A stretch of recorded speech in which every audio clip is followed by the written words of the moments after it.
حضرت سیدنا جنید بغدادی رضی اللہ تعالیٰ عنہ کا ایک مرید ہے، اس کی موت کا وقت قریب ہے، آپ اس کی موت کے وقت قریب چلے گئے، اس کے پاس آپ گئے اور جانے کے بعد آپ نے کہا لو بھائی کلمہ پڑھ لو. اس نے کہا آپ نے قرآن شریف پڑھا، آپ نے جب قرآن کی تلاوت کی تو اس نے کہا قرآن بند کرو، مجھے قرآن سے نفرت ہے. معاذ اللہ آپ نے قرآن کو بند کر دیا. پھر آپ اس کے نزدیک گئے، کہنے لگے بیٹے کلمہ پڑھ لے، آخری وقت ہے. اس نے کہا مجھے کلمے سے نفرت، اسلام سے نفرت، ان ساری چیزوں سے نفرت ہے، مجھے آپ یہ بات نہ سنائیں. اسی انہی الفاظ کے ساتھ وہ دنیا سے چلا گیا، مر گیا، برا خاتمہ ہوا.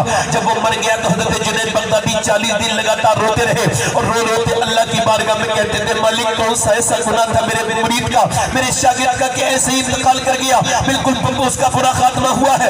جب آپ اس کے قریب آپ 40 دن کے بعد آپ نے خواب میں دیکھا کہ جہنم کے فرشتے اسے گھسیٹ کے لے جا رہے ہیں اور اس کے جبڑے میں جو ہے نا، جہنم میں فرشتے جو گھسیٹ کے لے جاتے ہیں نا، وہ ہاتھوں میں نہیں لگتی ہتھکڑی، بلکہ یہ جبڑے میں لگتی ہے، جبڑے میں اس کی ہتھکڑی لگی ہوئی ہے. آپ نزدیک گئے خواب میں، آپ نے اس سے پوچھا تو کیسے برباد ہو گیا؟ وہ رونے لگا، کہنے لگا حضور میرے اندر 2 خامیاں تھی جو میں چھپ کے گناہ کرتا تھا، اس وجہ سے میرا ایمان ختم ہو گیا، نکل گیا، میں برباد ہو گیا. حضور میرے اندر پہلا گناہ تو یہ تھا کہ میں اپنے دوستوں کے کہنے پر کبھی شراب پی لیا کرتا تھا، اور دوسری میرے اندر چھپا ہوا گناہ یہ تھا کہ میں دوسروں کی عورتوں سے لڑکیوں کو بری نظر سے دیکھتا تھا، ان پہ بری نظر ڈالتا تھا، میری نظر میری حفاظت میں نہیں تھی.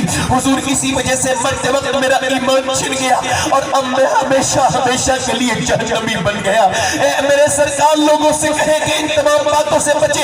حضرت سیدنا امام حسن بصری مولا کائنات مولا علی کے خلیفہ بھی ہیں، مرید بھی ہیں، شاگرد بھی ہیں، اور وہ انہوں نے سیدہ ام سلمہ کا دودھ بھی پیا ہے. اور وہ کہتے ہیں کہ ان کا ایک مرید تھا سب سے بہترین حافظ، ٹناٹن حافظ، پکا حافظ. کہتے ہیں بصرہ میں اتنا پکا کوئی حافظ نہیں تھا، نہ ایسا کوئی قاری تھا. فرماتے وہ ایک دن میرے پاس آیا اور آ کے کہنے لگا حضور میں برباد ہو گیا، میں کہیں کا نہ بچا. میں نے اس سے پوچھا کیا ہو گیا؟ کہنے لگا حضور میں کہیں کا نہیں بچا ہوں، میں برباد ہو گیا. کیا ہوا کہ کل دوپہر ایک لڑکی کا پیچھا کر رہا تھا، وہ خوبصورت لڑکی مجھے پسند آ گئی تھی.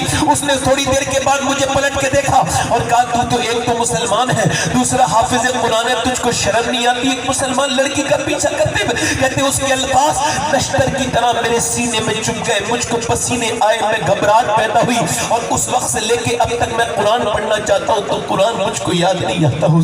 حضور میرے لیے دعا کر دے، اللہ ابھی مجھ سے ناراض ہوا ہے تو میرا صرف اور صرف قرآن نکلا ہے، کہیں میرا ایمان نہ نکل جائے، میں بے ایمان نہ ہو جاؤں، کہیں بے ایمان ہو کے نہ مر جاؤں.